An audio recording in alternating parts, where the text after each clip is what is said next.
ఈరోజు మన ఇంట్లో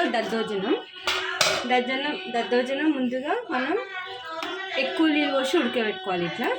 ఇప్పుడు ఇది ఉడికింది కదా, వేడివేడిగా ఉంది. ఇప్పుడు దీంట్లో మనం పెరుగు కలుపుకోవాలి. చూడండి ఇట్లా మెత్తగా మంచిగా ఉడికింది కదా. ఇప్పుడు దీంట్లో పెరుగు కలుపుకుందాం, వేసుకుందాం. ఏం పెట్టుకున్నాము, ఇప్పుడు మనం ½ కిలో పెరుగు వేసుకుందాం.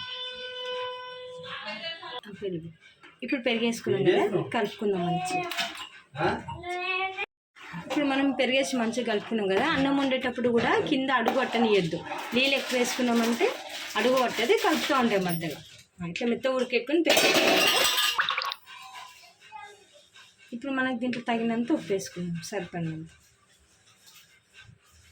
మనం ఎంత తింటో మనం వేసుకోండి, ఎక్కువ తక్కువ వేసుకోండి. తక్కువ అయితే పర్లేదు, వేసుకోవచ్చు. కానీ పెరుగు అన్నం రెడీ చేసుకున్నాం కదా, పెరుగులోకి పోసి తయారు.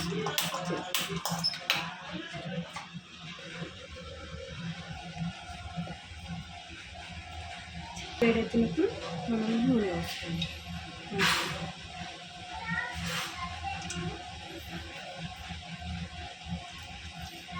ఇప్పుడు నూనె కాగింది, జీలకర్ర ఆవాలు వేసుకుందాం.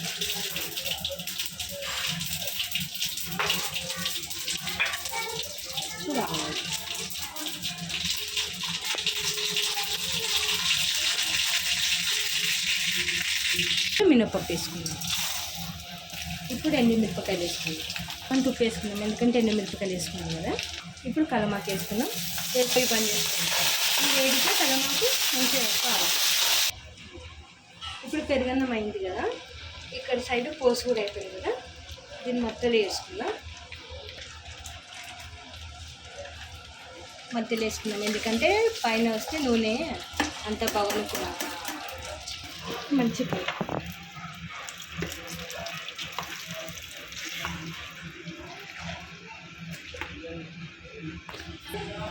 చూడండి, మంచిగా కలుపుకున్నాం కదా.